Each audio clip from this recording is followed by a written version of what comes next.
thing. Yes. Okay. Okay, Prabhu.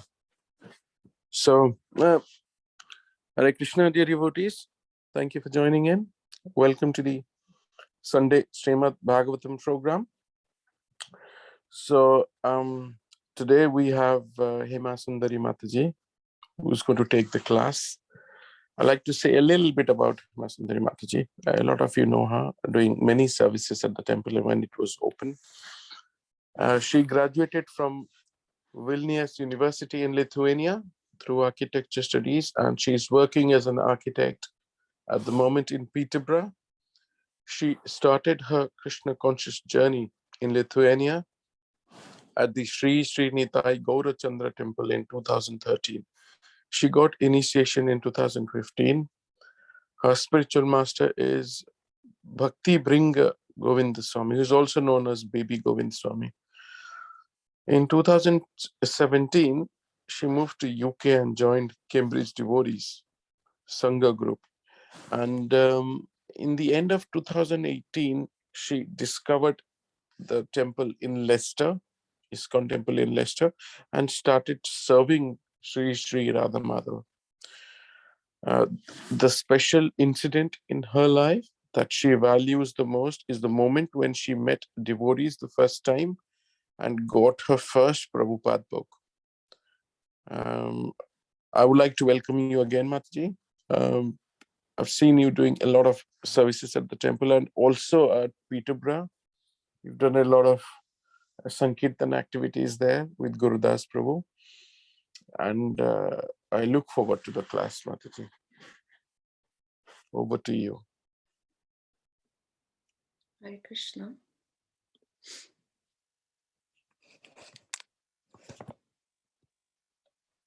Hare Krishna, dear devotees. Please accept my humble obeisances. All glories to Srila Prabhupada. And I would like to say thank you all, and thank you Karuna Chaitanya Prabhu for this opportunity to serve you this morning and to prepare for a class. For me, it is such a nectar to serve devotees, lotus feet, and to deepen knowledge in Srimad Bhagavatam at the same time. And so I'm not advanced devotee, so I kindly seek your blessings and please kindly pray so that I can speak the right words. And we will start with chanting Jai Radha Madhava and prayers. So please feel free to join me and chant together.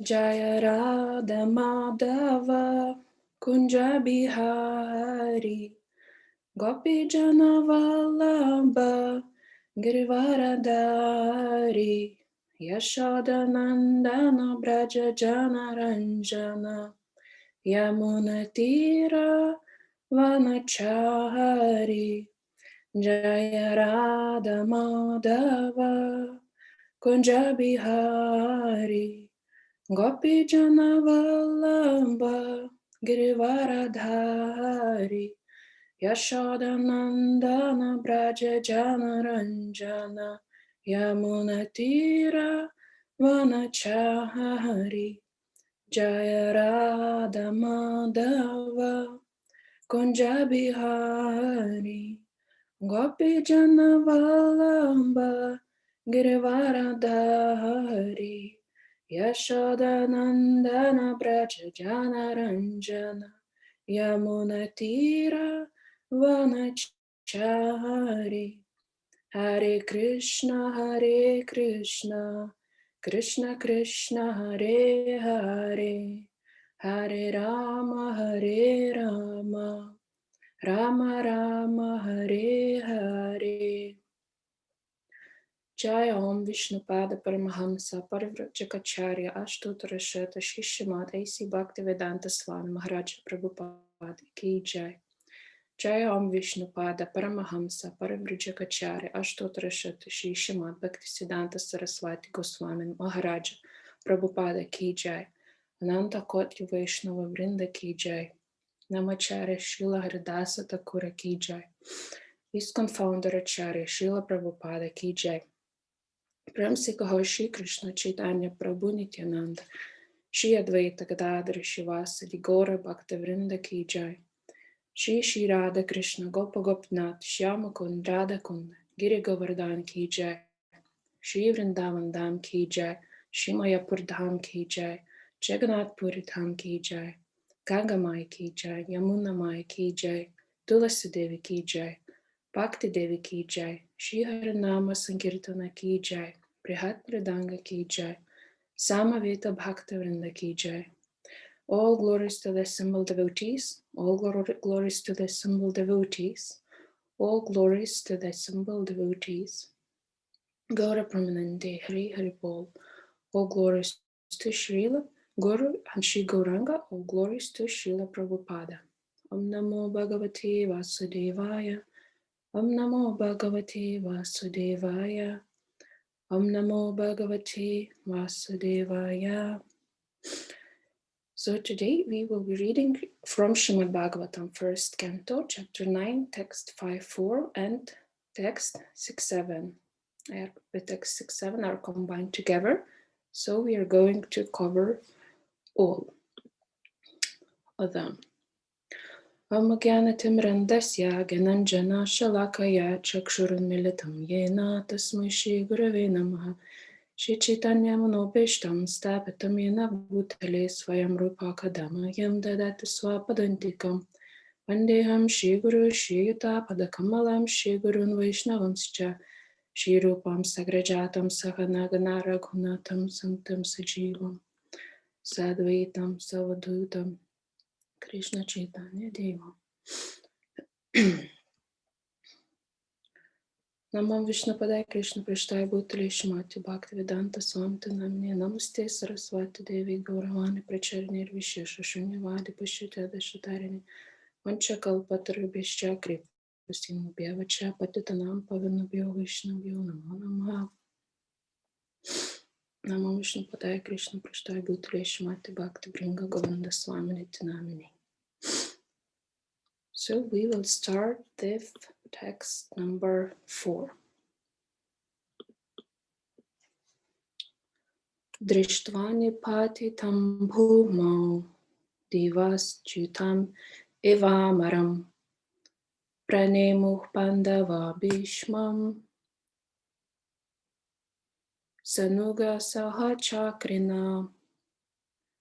Drishtva, thus seeing, nipatitam, lying down, bhumau, on the ground, divaha, from the sky, chutam, fallen, eva, like, amaram, demigod, pranemuhu, bowed down, Pandava, the sons of Pandu, Bhishma, unto Bhishma, Sa Anugaha, with the younger brothers, Saha, also with, Chakrina, the Lord carrying the disc. Translation. Seeing him, Bhishma, lying on the ground, like a demigod fallen from the sky, the Pandava king Yudhishthir, along with his younger brothers and Lord Krishna, bowed down before him. Purport by Srila Prabhupada. Lord Krishna was also younger cousin of Maharaja Yudhishthir, as well as the intimate friend of Arjuna. But all the family members of the Pandavas knew Lord Krishna as the Supreme Personality of Godhead. The Lord, although conscious of his supreme position, always behaved in a humanly custom, and so he also bowed down before the dying Bhishma Dev, as if he were one of his younger brothers, King Yudhishthir. Text 5. Tatra Brahmarashayah sarve Devarashayascha satama Rajarshayascha tatra san drashtum bharata pungavan. Tatra, there, Brahma, Rishyaha, rishis among the Brahmanas, serve all. Deva Rishyaha, rishis among the demigods, cha, and Satama, situated in the quality of goodness. Raja Rishayaha, rishis among the kings. Cha, and Tatra, and one second, sorry. Tatra, in the place. Asan, their present. Drashtum, just to see. Parata, the descendants of King Parata. Pungavam, the chief of. Translation. Just to see the chief of the descendants of King Parata Peshma, all the great souls in the universe, namely the rishis amongst the demigods, brahmanas and kings, all situated in the quality of goodness, there assembled here. Purport by Srila Prabhupada. The rishis are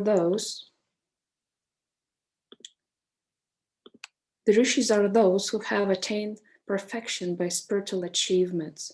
Such spiritual achievements can be earned by all, whichever one is a king or a mendicant. Bhishmadeva himself was also one of the Brahma rishis and the chief of the descendants of King Parata. All rishis are situated in the quality of goodness, and all of them assembled there on hearing the news of great warriors' impending death.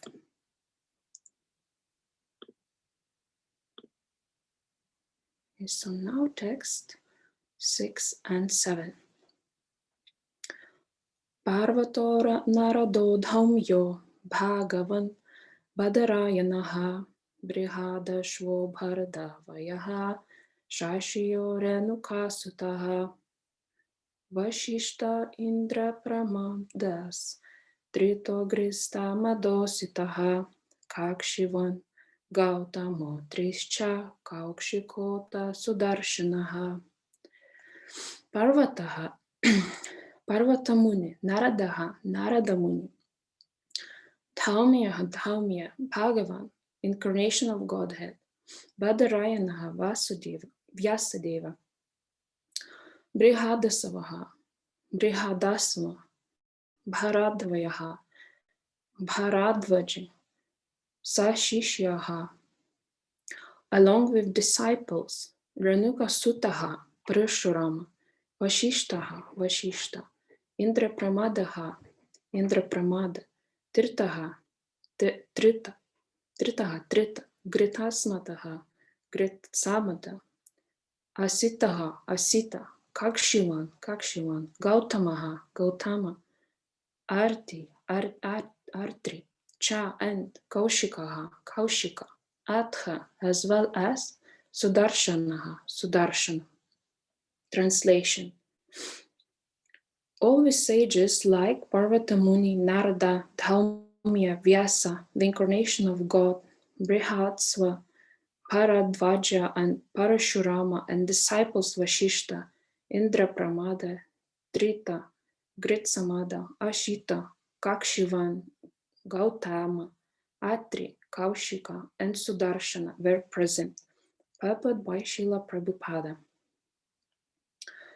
Parvata Muni is considered to be one of the oldest sages. He is almost always a constant companion of Narada Muni. They are also spacemen competent to travel in the air without the help of any material vehicle. Parvata Muni is also a Devarishi or a great sage amongst the demigods, like Narada. He was present along with Narada at the sacrificial ceremony of Maharaja Janamajaya, son of Maharaja Parikshit. In this sacrifice, all the snakes of the world were to be killed.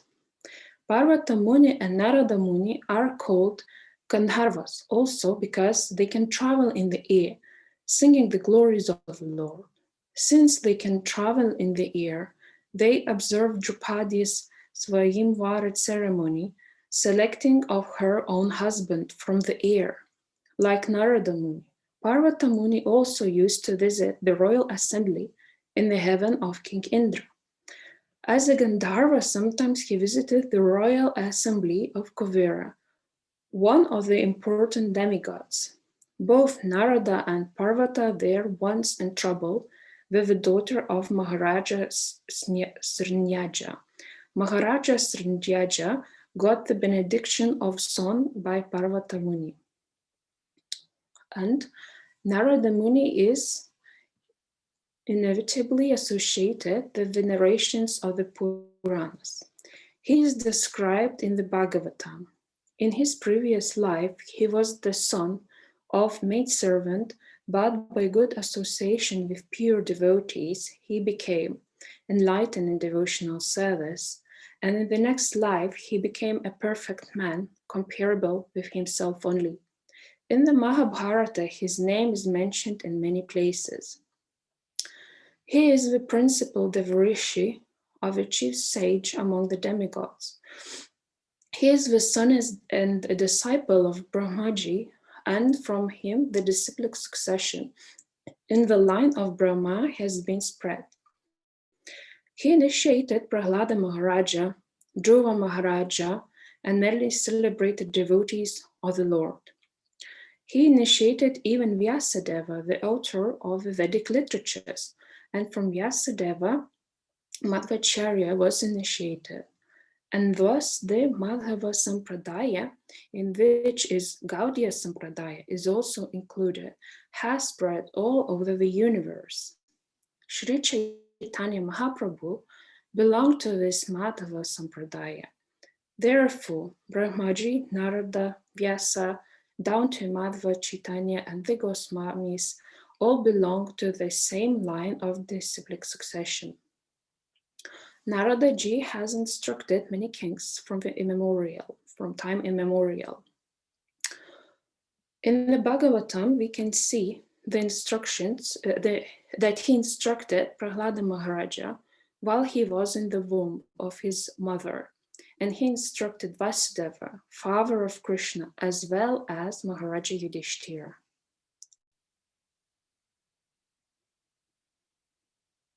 And Dhaumya, a great sage who practiced severe penances at Utkochaka, Dritha, and was appointed royal priest of the Pandava kings. He acted as a priest in many religious functions of the Pandavas, samskara, and also each of the Pandavas was attended by him at the betrothal of Draupadi. He was present even during the exile of the Pandavas and used to advise them in circumstances when they were perplexed. He instructed them how to live incognito for 1 year, and his instructions were strictly followed by the Pandavas during that time. His name is mentioned also. Then the general funeral ceremony was performed after the Battle of Kurukshetra in the Anushana Parva of Mahabharata. He gave very elaborate religious instructions to Maharaja Yudhishthira. He was actually the right type of priest, of a householder, for he could guide the Pandavas on the right path of religion. A priest is meant for guiding the householder progressively in the right path of ashrama dharma or the occupational duty of a particular case. There is particularly no difference between the family priest and the spiritual master. The sages, saints, and brahmanas were especially meant for such functions.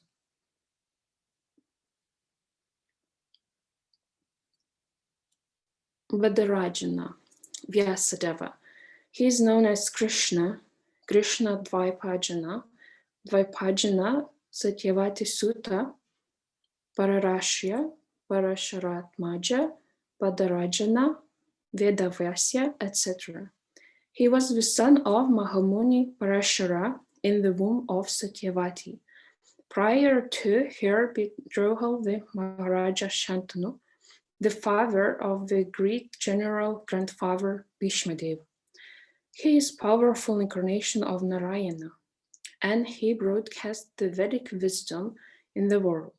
As such, Vyasadeva is often offered respects before one chants the Vedic literature, especially the Puranas. Shukadeva Goswami was his son, and rishis like Vaishampajana were his disciples for different branches of the Vedas. He is the author of the great epic Mahabharata and the great transcendental literature Bhagavatam. The Brahma Sutras, the Vedanta Sutras, Badarayana Sutras were compiled by him. Amongst sages, he is the most respected author, burden of severe penances.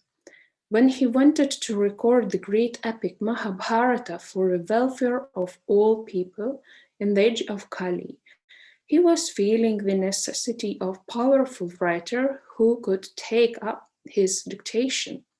By the order of Brahmaji, Sri Ganeshaji took up the charge of noting down the dictation on the condition that Vyasadeva would not stop dictation for a moment. The Mahabharata was thus compiled by the joint endeavor of Vyasa and Ganesha. By order of his mother Satyavati, who was later married to Maharaja Shantanu, and by request of Bhishma Deva, the eldest son, Maharaja Shantanu, by his first wife, the Ganges, he begot 3 brilliant sons, whose names are Dhritarashtra, Pandu. He begot 3 brilliant sons, whose names are Dhritarashtra, Pandu, and Vidura. The Mahabharata was compiled by Vyasadeva after the Battle of Kurukshetra, and after the death of all the heroes of Mahabharata. It was first spoken in the royal assembly of Maharaja Janmajaya, the son of Maharaja Parikshit. Brihadasva, an ancient sage who used to meet Maharaja Yudhishthira now and then. First of all, he met Maharaja Yudhishthira at Kamajavana. The sage narrated the history of Maharaja Nala. There is another Brihadasva who is the son of the Ikshvaku dynasty, Mahabharatavana Parva. Bharadadvaja.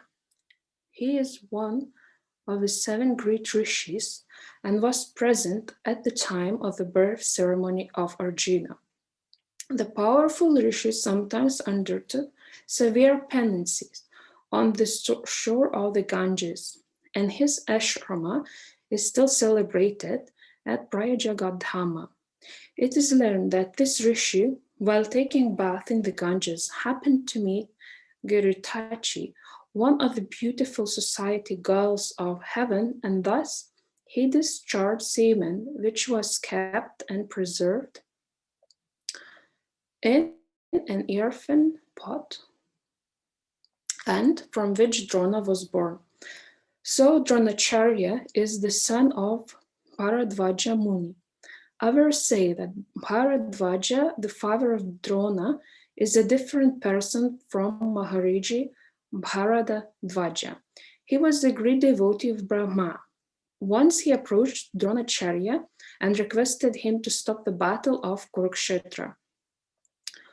Parashurama or Renukashuta. He is the son of Maharshi Jamadagni and Srimati Renuka. Thus, he is also known as Renukasuta. He is one of the powerful incarnations of God, and he killed the Kshatriya community as well 21 times. With the blood of the Kshatriyas, he pleased the souls of his forefathers. Later, he underwent severe penances at the Mahendra Parvata. After taking the whole air from the Kshatriyas, he gave it in charity to Kshapya Muni. Parashurama instructed Vidhanurveda, or the science of fighting, to Dronacharya because he happened to be a Brahmana. He was present during the coronation of Maharaja Yudhishthira and celebrated the function along with other great rishis. And Parashurama. Parashurama is so old that he met both Rama and Krishna at different times. He fought with Rama, but he accepted Krishna as the Supreme Personality of Godhead. He also praised Arjuna when he saw him with Krishna.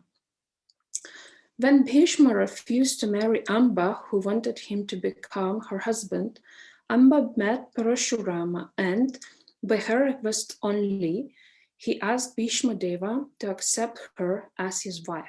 Bhishma refused to obey his order, although he was one of the spiritual master of Bhishma Deva. Parashurama fought with Bhishma Deva when Bhishma neglected his warning. Both of them fought very severely, and at last Parashurama was pleased with Bhishma and gave him the benediction of becoming the greatest fighter in the world. Vashishta, the great celebrated sage amongst the Brahmanas, well known as the Brahmarishi Vashishtha Deva. He is prominent figure in both the Ramayana and Mahabharata periods. He celebrated the coronation ceremony of a personality of Godhead, Shri Ram. He was present also at the battlefield of Kurukshetra. He could approach all higher and lower planets, and his name is also connected with the history of Hiranyakashipu. There was a great tension between him and Vishwamitra, who wanted his Kamadhenu wish-fulfilling cow. Vashishta Muni refused to spare his Kamadhenu, and for this Vishwamitra killed his 100 sons. As a perfect Brahmana, he tolerated all the taunts of Vishwamitra. Once he tried to commit suicide, an account of Vishwamitra's torture, but all his attempts were unsuccessful. He jumped from a hill, but the stones on which he fell became a stack of cotton, and thus he was saved. He jumped into the ocean, but the waves washed him ashore. He jumped into the river, but the river also washed him ashore. Thus all his suicide attempts were unsuccessful. He is also one of the 7 rishis and husband of Arundhati, the famous star. Indra Pramada, another celebrated rishi. Trita, one of the 3 sons of Prajapati Gautama. He was the 3rd son, and his other 2 brothers were known as Ekat and Dvita. All the brothers were great sages and strict followers of the principles of religion. By dint of severe penances, they were promoted to Brahmaloka, the planet where Brahmaji lives. Once Trita Muni fell into a well. He was an organizing worker of many sacrifices, and as one of the great sage, he also came to show respect to Bhishmaji at his deathbed. He was one of the 7 sages in the Varuna Loka. He hailed from the western countries of the world. As such, most probably he belonged to the European countries. At that time, the whole world was under one Vedic culture. Gritsamada, one of the sages of a heavenly kingdom. He was a close friend of Indra, the king of heaven, and was a great of Brihaspati. He used to visit the royal assembly of Maharaja Yudhishthir, and he also visited the place where Bhishma Dev breathed his last. Sometimes he has explained the glories of Lord Shiva before Maharaja Yudhishthir. He was the son of Vitahaja, and he resembled in features the body of Indra. Sometimes the enemies of Indra mistook him to be Indra and arrested him. He was a great scholar of Rig Veda, and thus he was highly respected by the Brahmana community. He lived a life of celibacy and was powerful in every respect. Asita, There was a king of the same name, but here in the Sita mentioned is a Sita Deva Rishi, a great powerful sage of the time. He explained for his father 1,500,000 verses from the Mahabharata. He was one of the members in the snake sacrifice of Maharaja Janmajaya. He was also present during the coronation ceremony of Maharaja Yudhishthir, along with other great rishis. He also gave Maharaja Yudhishthir instructions. While he was on the Anjana hill, he was also one of the devotees of Lord Shiva. Kakshivan, one of the sons of Gautama Muni, and the father of the great sage Chada Kaushika. He was one of the members of parliament of Maharaja Yudhishthira. Atri. Atri Muni was a great Brahmana sage and was one of the mental sons of Brahmaji. Brahmaji is so powerful that simply by thinking of a son, he can have it. These sons are known as Manasaputras. Out of 7 Manasaputras of Brahmaji, and out of the 7 great Brahmana sages, Atri was one. In his family, the great Prachetas were also born. Atri Muni had 2 Kshatriya sons who became kings. King Arthama is one of them. He is counted as one of the 21 Prajapatis. His wife's name Anasuja, and he helped Maharaj Parikshit in his great sacrifices. Kaushika, one of the permanent rishi members in the royal assembly of Maharaja Yudhishthira. He sometimes met Lord Krishna. There are several other sages of the same name. Sudarshana, this wheel, which is accepted by the personality of Godhead, Vishnu or Krishna, as his personal weapon, is the most powerful weapon, greater than the Brahmastras or similar other disastrous weapons. In some of the Vedic literatures, it is said that Agnideva, the fire god, presented this weapon to Lord Sri Krishna, but actually this weapon is eternally carried by the Lord. Agnideva presented this weapon to Krishna in the same way that Rukmini was given by Maharaja Rukman to the Lord. The Lord accepts such presentations from his devotee, even though such presentations are eternally his property. There is an elaborate description of this weapon in the Adi Parva of the Mahabharata. Lord Sri Krishna used this weapon to kill Shishupal, a rival of the Lord. He also killed Shalva by this he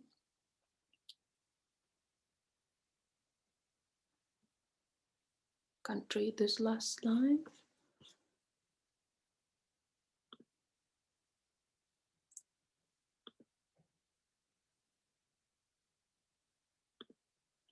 And sometimes he wanted his friend Arjun to use it to kill his enemies, Mahabharata, Rata Parva, 56.3.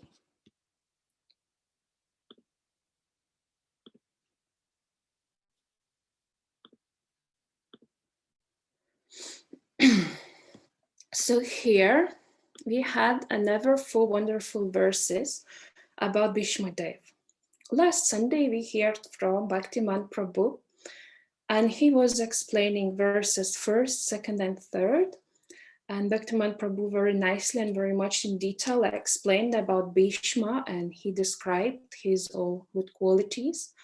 We had a chance to deepen our knowledge about this great personality. So as we already heard a lot about Bhishma, I will try to avoid repeating the same information, but please accept my apologies if I will speak something what you already heard.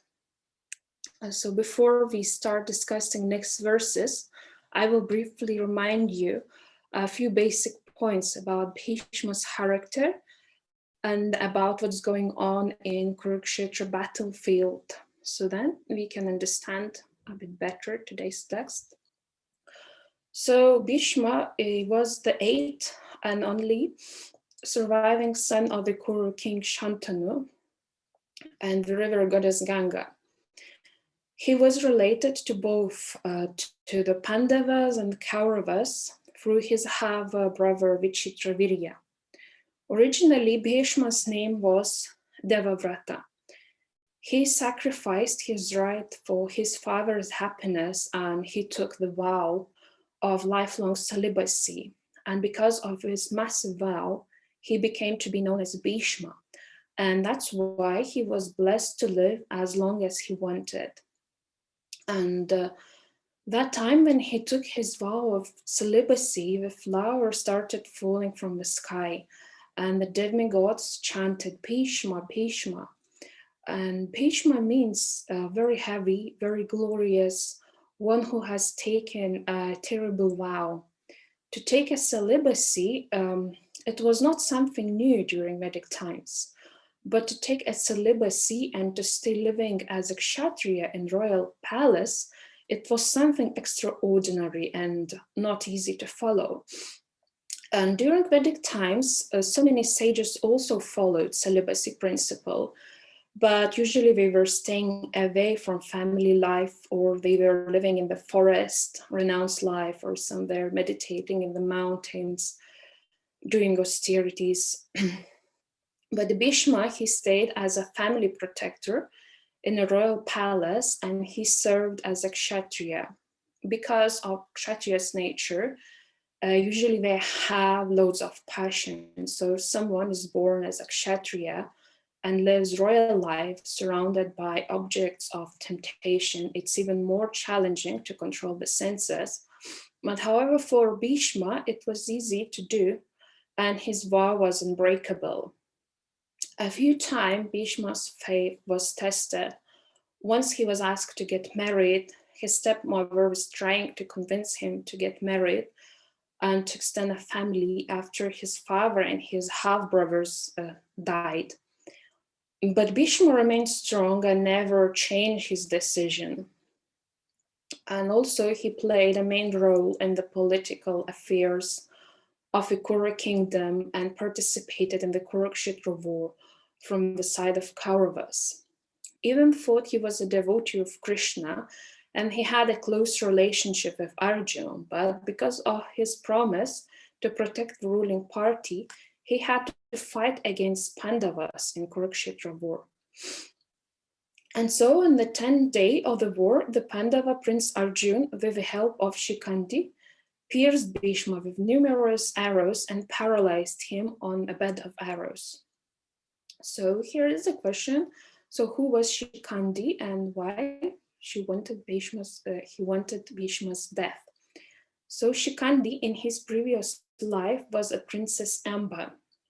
Because Bhishma stole 3 sisters princesses to become wives for his half-brother Vichitravirya. But Amba asked Bhishma to marry her. Bhishma refused because of his celibacy vow. So Amba became very angry and she wanted one day to become a cause of Bhishma's death. And to take the revenge, Amba worshipped Lord Shiva through deep meditation. As a blessing, she was born as the daughter of Panchal king Drupad in her next life. This girl was named Shikandini. It is believed that when the girl was born, there was a divine voice heard in the sky that the girl should be brought up as a boy.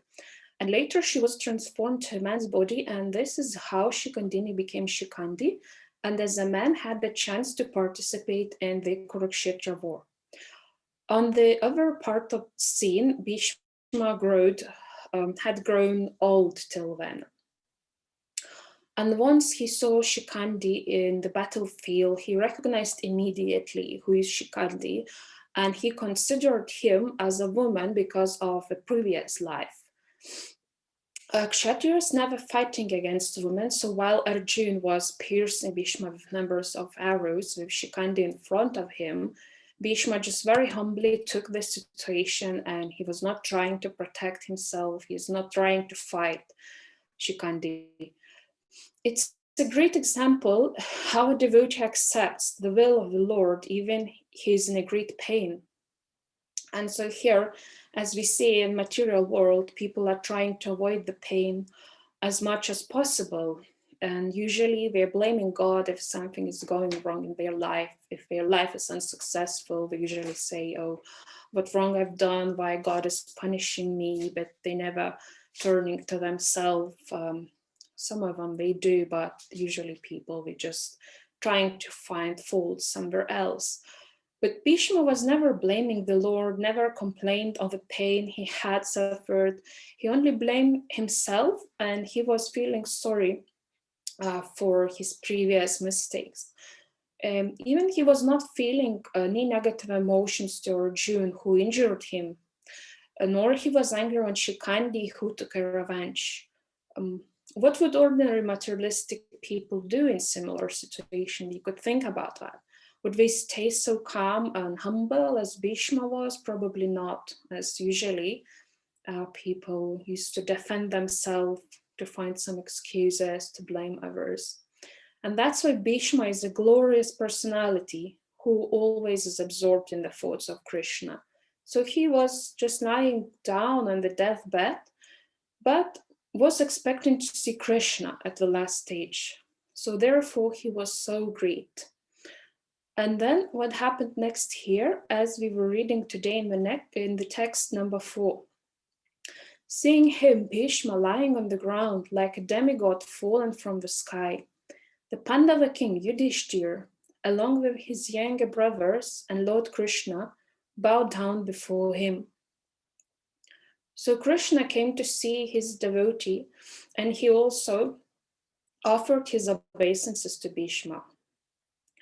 Because Bhishma was deeply meditating, and he completely fixed his heart and minds on Krishna. That's why he was successful to attract the Lord.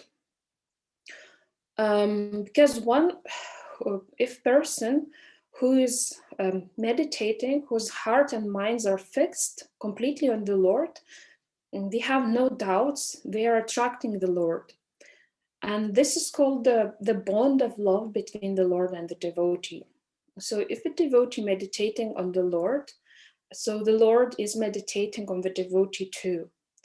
And Krishna describes in the Bhagavad Gita 12.8, just fix your mind upon me, the Supreme Personality of Godhead, and engage all your intelligence in me. Thus you will live in me always, without a doubt. So Krishna felt in his heart Bhishma's meditation, and he turned at that time to Yudhishthira and said, Yudhishthira, soon that great Bhishma will depart from the world, and when he departs, along with him, a vast immeasurable ocean of knowledge and realization will depart. So let us dip into this ocean as much as possible, and let us go there. The great son of Ganga is reclining. And then the Pandavas in their chariots went to the battle of Kurukshetra. There Bhishma was lying surrounded by gods and brahmanas who was chanting mantras. Along with Yudhishthir, hundreds of citizens came along with a procession, all longing for the one last glimpse of Bhishma.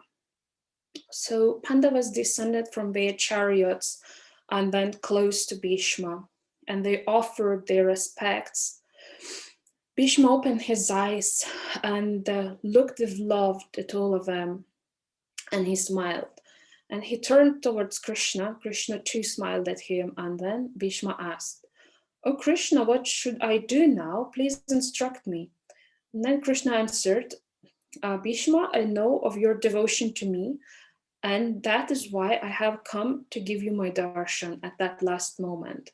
And also, I want to ask you that you can do one glorious service. So Yudhishthira is here, and he's lamenting because of the war that caused the death of so many people. So please instruct him.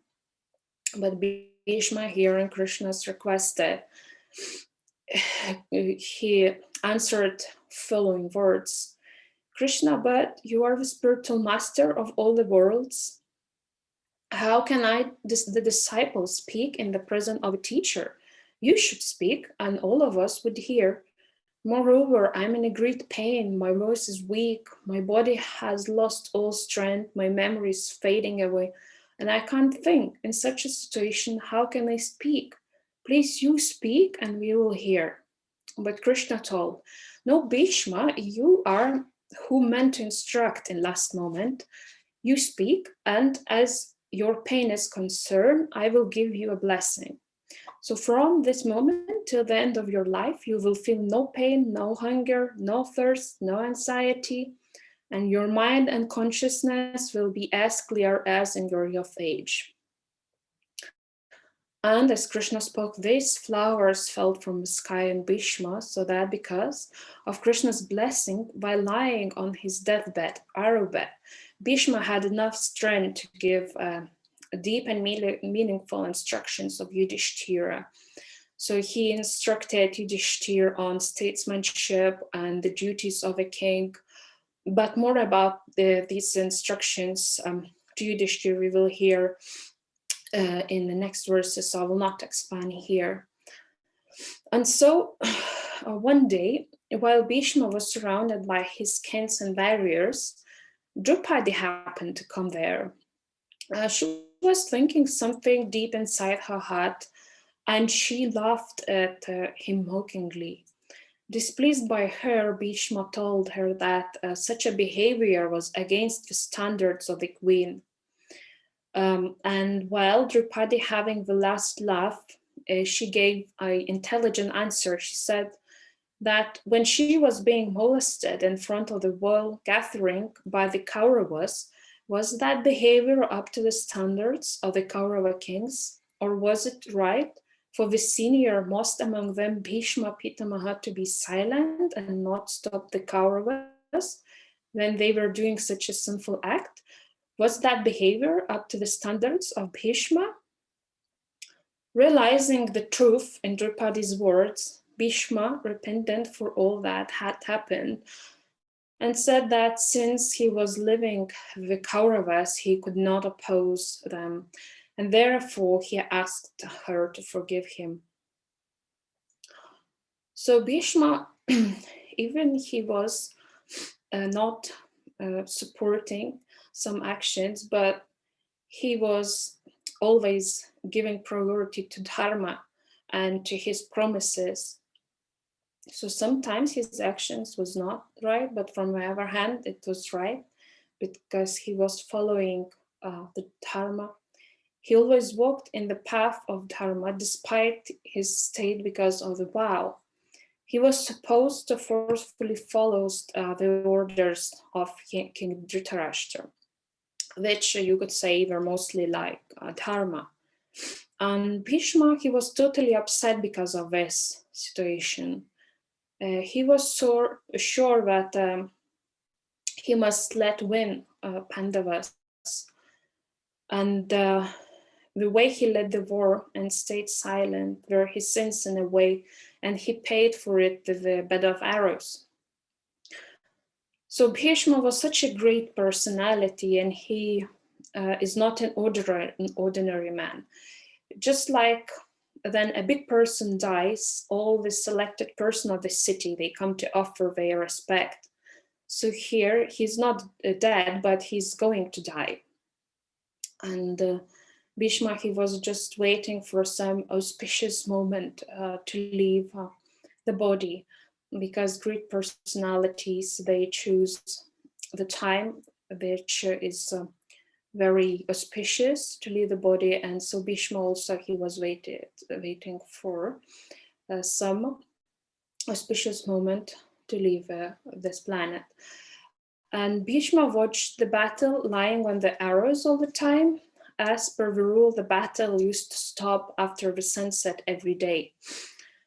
At this time, all the warriors used to sit around Bhishma and listen to his intelligent discourages and lectures. So here again, we can see a very big difference between material war and spiritual war. And the material war, they are not going to see each other after the sunset. They are still fighting, trying to cheat. But in Kurukshetra war, They were just stopping the war after the sunset and not fighting after that, and going to listen to Bhishma. So the following texts are 5, 6, and 7, these verses we were reading today. And these verses describing all those who had come into the assembly from the whole of the universe, and just to see the chief, as it is said in the text, just to see the chief of the descendants of King Bharata, Bhishma, all the great souls in the universe, namely the rishis amongst the demigods, brahmanas and kings, all situated in the quality of goodness, were assembled here. And here we don't have a list of the king sages who came, but they're in the quality of goodness came our personalities. Here is the list we were reading today, and all the sages like Parvata Muni, Narada, Dhaumya, Vyasa, the incarnation of God, Brihadasva, Bharajaja, and Parashurama, and disciples Vashishta, Indra Pramada, Trita, Gritsamada, Ashita, Kakshivan, Gautama, Atri, Kaushik, and Sudarshana were present. So Srila Prabhupada dedicates a number of pages to give some biographical information about these individuals who came to see Bhishma. And Srila Prabhupada's audience was the world, particularly people from the Western, who did not know who these personalities there. So Prabhupada gave like a snapshot biographical information for his general readers and for his students and disciples, so that we will get something of a basic idea.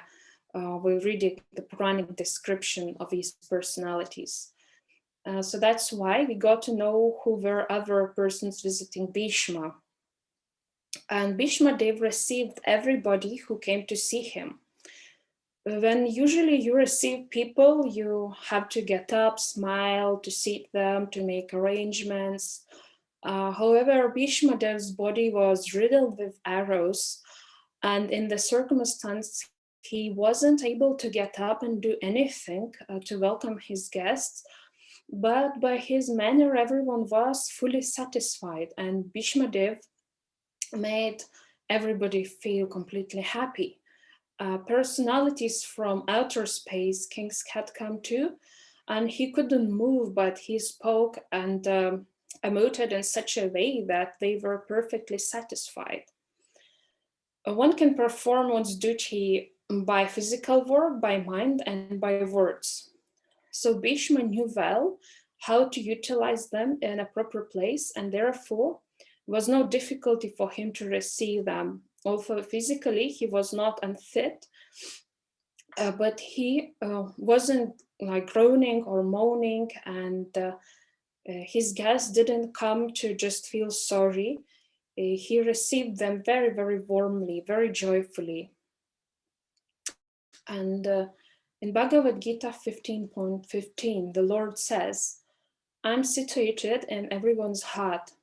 And this very Lord who is saying that he's situated in everyone's heart, he is now sitting before Bhishma Dev. And since Bhishma Dev knew his glories and he worshipped Krishna, also at the same time, he received his guest warmly. And that is appropriate. We respect everyone while we worship Krishna and Krishna's devotees too.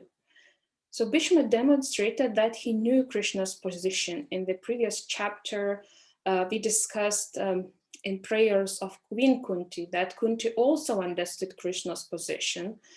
So she understood that Krishna was not different from the Supreme Personality of Godhead. And the original source of all creation, and he was situated in the heart of all living beings. That is the first of Kunti's prayers. Kunti knew it and Bhishma Dev knew it. Kunti was bewildered by it, but Bhishma Dev was not bewildered by it. And he was perfectly clear. Imagine if you had such an understanding that the personality of Godhead, who is the Lord within the heart of every living being, is standing right before you. And Bhishma worshipped him with respect according to time, place, and circumstance. And he, within his limitations, he worshipped as much as he can.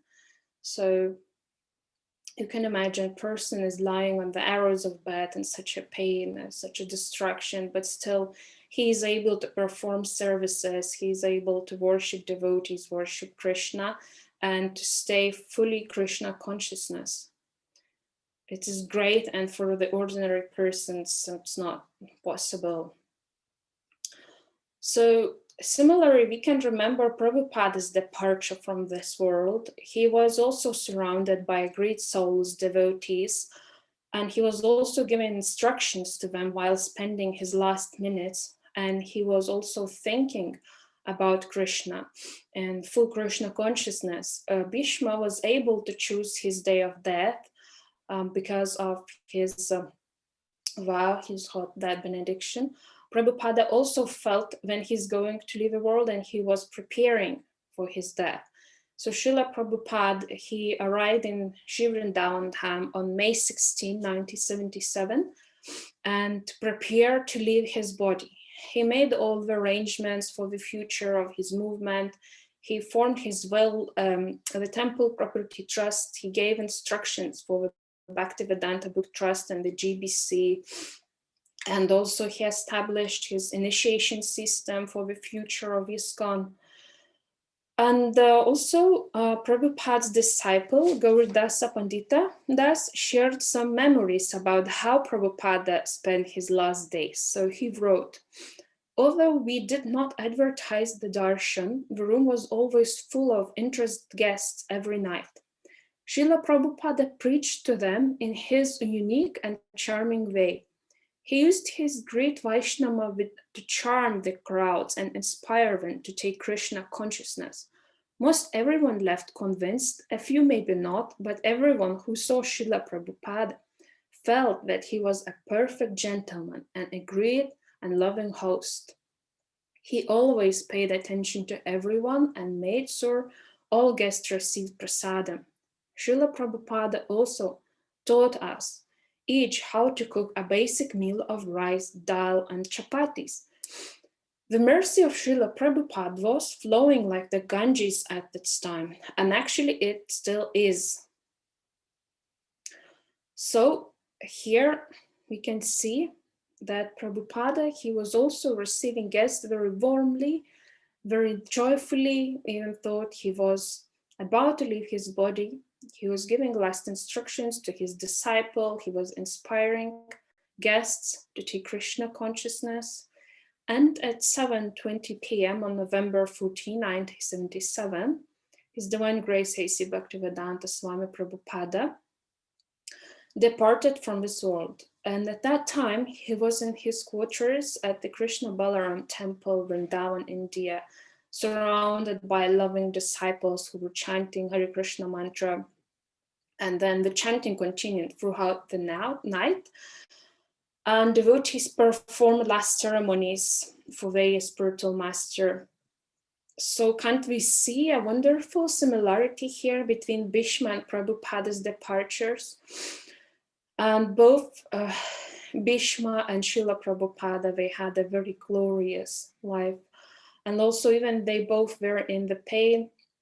They were serving the Lord till the very end of their life. And it is amazing because person who is about to die is thinking affectionately about the welfare of the others and at the same time remembering Krishna. So we can take this example in our hearts, and we all practice chanting the holy names. We hearing the pastimes, taking darshans of deities, we are associating the devotees. And by all these we practice, so we can ultimately get inner remembrance of Krishna. We make a habit of remembering Krishna throughout our life so that we can remember at the moment of death, and the Lord himself is right in front of us at the moment of death. And he will definitely help us to remember So we can imagine in what a great situation we are, how fortunate they are that they have all these possibilities to practice Krishna consciousness. And so for Bhishma's departure has been held as the standard that everyone aspires for, and it not just in terms of demanding the presence of the Lord, but in also aspiring for the consciousness of devotional surrender and absorption in the Lord that Bhishma demonstrated. So it was great life, great departure, and it is said that arrival and departure of a great soul are both very beautiful, just as a sunrise and a sunset. In conclusion, I would like to say that I so much enjoyed preparing for this class. It was such a nectar to deepen the knowledge about great pastimes of Bhishma Dev and Krishna, and such a special personality Bhishma was that all the universe came to see him before he left the body. So after reading these verses, we could try to answer some questions for ourselves. Who would come to see me on the day when I would be leaving the body? Who would be the people surrounding me? And would they chant holy name if I would be passing away?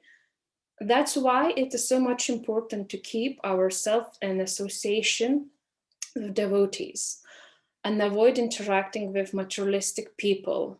So it will affect our very last moment of life. It will affect our minds and concentrations because it will be our final test, final exam, and what we will learn now, we will see in the end of life who we are. It will make an impact whatever we will get next body or not, and if we will get the next body, well, who will we be? Are we going to remain in the association of devotees, or we will get birth in a demon's family? That's why it's so much important to lead our lives nicely. And just like Bhishma, to think about Krishna always and to remember him even in the difficult moments. And Krishna surely will be there to support us. So today we heard who Bhishma was, we heard about his glorious pastime, and we got to know why he fought in the side of Kauravas. They were also reading who was the personalities who came to see Bhishma while he was lying on his arrow bed. Also, these verses are very wonderful verses, and we can take some important lessons while reading Srimad Bhagavatam. So from today's text, probably we can learn. I highlighted some points which touched my heart the most. So the first was how to be always grateful because Krishna is ready to sacrifice for his devotees. The other one is maintain the love exchange between Lord and devotees. Also try to perform uninterrupted, unmotivated service to the Lord. Keep your promises and vows. As you see, Bhishma, he very strictly kept his vows, and this is very rare in Kali Yuga. So we can meditate on that, how to keep our promises and decisions. Always remember and meditate on Krishna, even if it's difficult time. Think and not about yourself, but about others' benefits as well, how to make the word Krishna consciousness, probably it's the best meditation. And also forgive others and ask for forgiveness. As Bhishma, he was asking for forgiveness. Draupadi, he was asking others to forgive. And also he forgave himself for those who insulted him. So here are the main points. And thank you for tolerating me this morning. I apologize for my mistakes. Sorry if I said something wrong. Sorry for my Sanskrit pronunciation. So if you have any questions or comments, please share, please correct me. Otherwise, I would stop.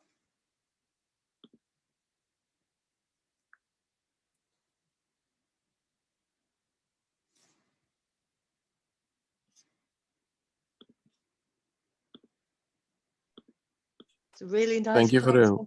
Yeah, sorry. a very wonderful class, Hema Sundari. Lots of information there.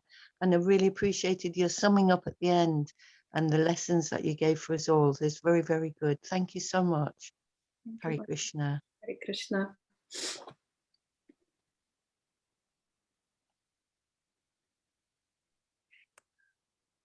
Thank you, Mataji, for a wonderful class. A lot of points to take away, really.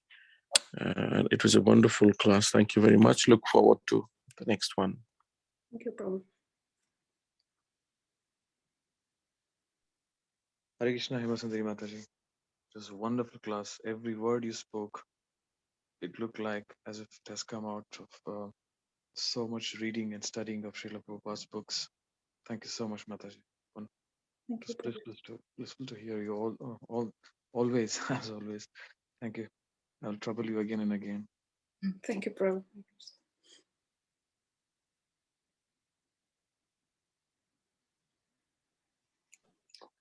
Hare Krishna Mataji, thank you for a wonderful class.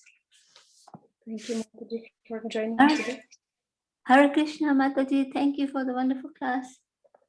Thank you for joining. Hare Krishna Mataji, thank you for the class. It was wonderful. Our Grace Thank Hema you, Sundari Mataji. Mataji ki jai. Hare Krishna, thank you for a wonderful class. Hare Krishna.